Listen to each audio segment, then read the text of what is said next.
A Dócil, narrativa fantástica de Fyodor Dostoiévski. Capítulo 1. Quem era eu e quem era ela?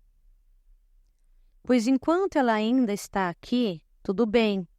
Me aproximo e olho a cada instante. Só que amanhã vão levar embora. E como é que eu vou ficar sozinho? Ela agora está na sala sobre a mesa. Juntaram 2 mesas de jogo. E o caixão vai ser amanhã, branco, com gros de Nápoles. Branco e, aliás, não se trata disso. Eu não paro de andar e querer esclarecer tudo para mim. Pois já faz 6 horas que eu quero ver claro e não encontro meio de juntar as ideias num ponto. O fato é que eu não paro de andar, andar e andar. Eis como isso aconteceu. Vou simplesmente contar na ordem. Na ordem. Senhores, estou longe de ser um literato. E os senhores podem ver isso. Mas não importa. Vou contar assim como eu mesmo entendo. É aí que está todo o meu horror. Eu entendo tudo. Se querem saber, ou melhor, se é para começar bem do começo, ela vinha então à minha casa, bem sem cerimônia, penhorar objetos para pagar um anúncio no A Voz, que dizia que, bem, assim, preceptora, à disposição inclusive para viajar, dar aulas em domicílio, etc. Isso foi bem no começo, e eu, é claro, não a distinguia dos outros. Chega como todo mundo, bem, etc. Mas depois passei a distingui-la. Ela era franzina, loirinha, de estatura um pouco acima da mediana. Comigo era sempre desajeitada, como se perturbasse. Acho que com todos os estranhos ela era assim também. E eu, é lógico, era para ela a mesma coisa que esse ou aquele, isto é, se tomado como não penhorista e sim como homem. Mal recebia o dinheiro, no mesmo instante virava as costas e ia embora, e sempre calada. Os outros tantos discutem, pedem, pechincham para que lhes deem mais. Essa aí não. O que lhe derem, sempre acho que estou me atrapalhando todo. Sim, o que me surpreendeu antes de mais nada foram os seus objetos. Brinquinhos de prata banhados em ouro, um medalhãozinho chinfrim, objetos de 20 copeques. Ela mesma sabia que valiam muito mais do que 10 copeques, mas, pelo seu rosto, eu via que para ela eram uma preciosidade. E, de fato, isso era tudo o que lhe tinha ficado do seu papachá e da sua mamachá, como soube depois. Isto é, literalmente, de um velho casaquinho curto, de pele de lebre. E eu não aguentei e de repente lhe disse qualquer coisa a título de gracejo. Meu Deus, como ela enrubesceu! Os seus olhos são azuis, grandes e pensativos, e como pegaram fogo. Mas não deixou escapar uma palavra. Pegou os seus restos e saiu. Foi aí que pela primeira vez eu a notei particularmente e pensei a seu respeito algo no gênero, isto é, precisamente algo num gênero particular.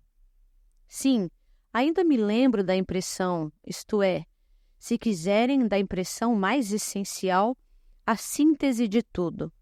A bem dizer que era terrivelmente jovem, tão jovem que parecia ter 14 anos. E, no entanto, faltavam então 3 meses para os seus 16 anos. Aliás, não era isso que eu queria dizer. A síntese não estava em nada disso. No dia seguinte apareceu de novo.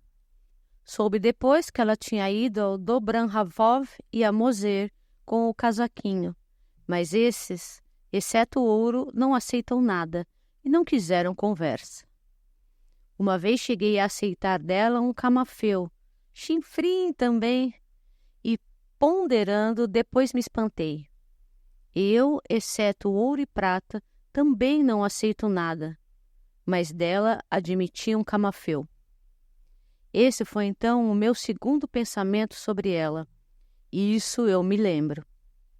Desta vez, isto é, tendo passado por Moser, ela trouxe uma piteira de charuto de âmbar, uma pecinha de nada para amadores, mas para nós novamente sem valor nenhum, porque conosco só ouro.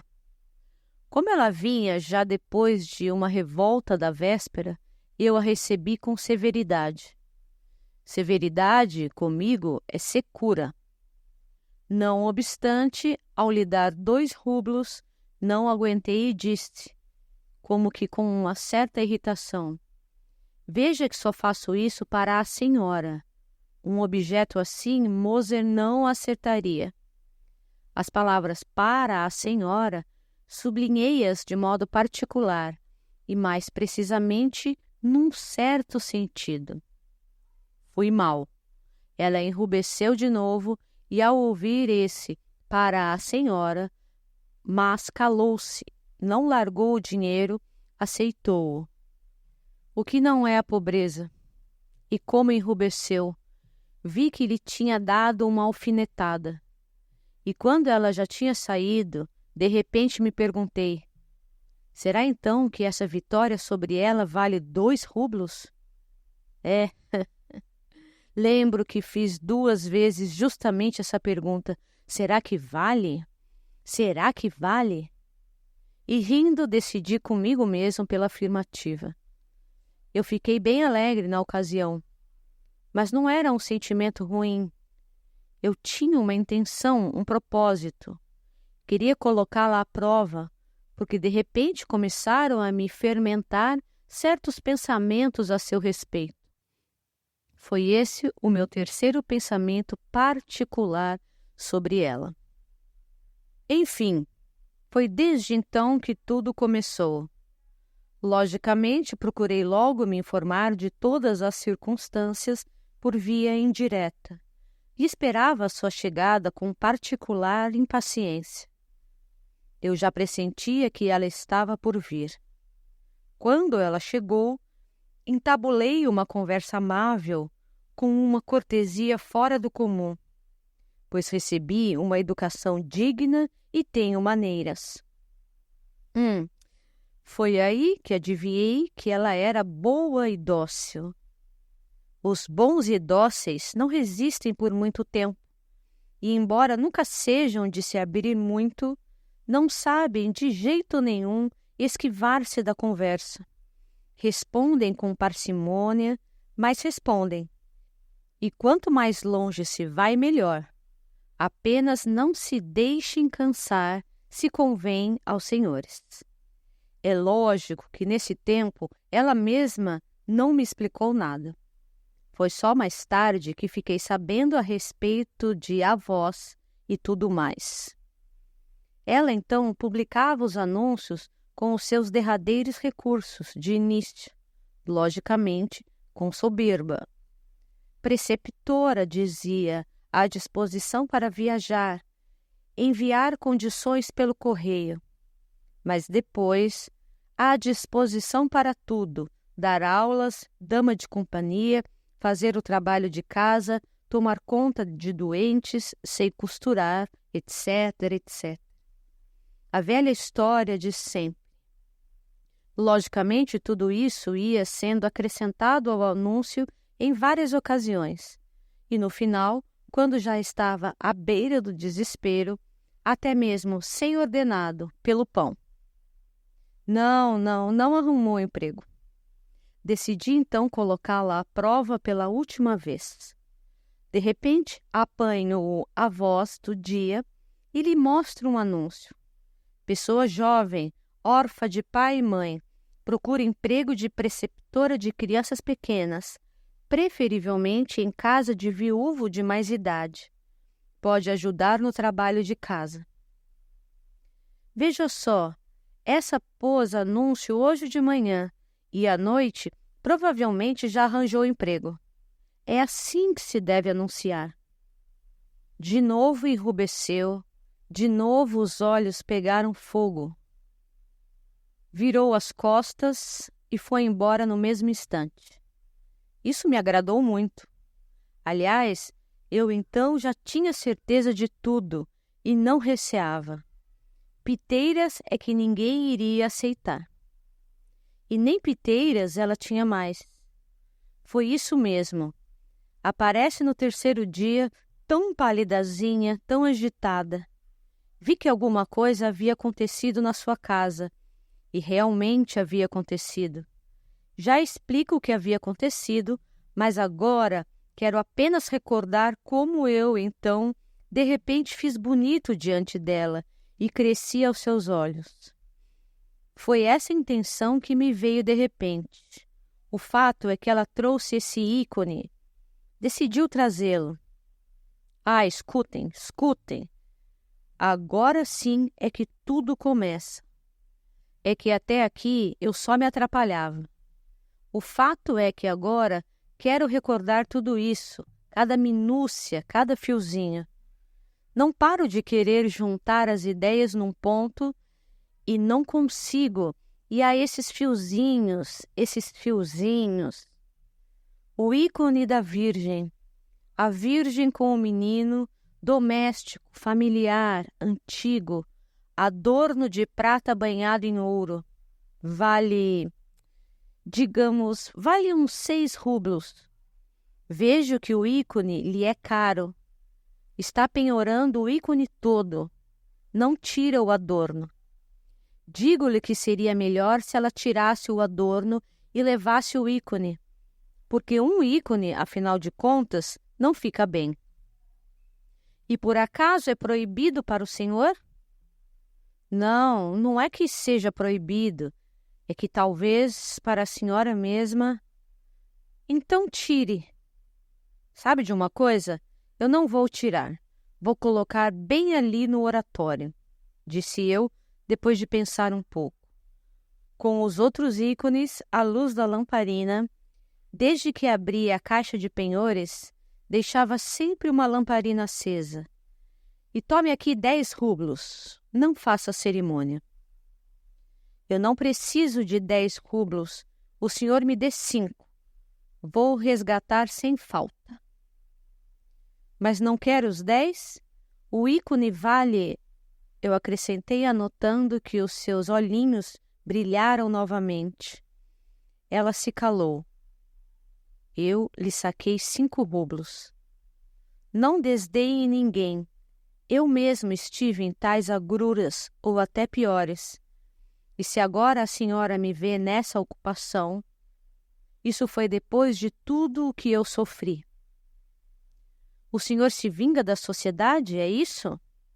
Atalhou-me de repente com uma zombaria bastante mordaz, na qual havia, aliás, muito de ingênuo, isso de genérico, porque naquele tempo ela decididamente não me distinguia dos outros, de modo que falou quase sem maldade.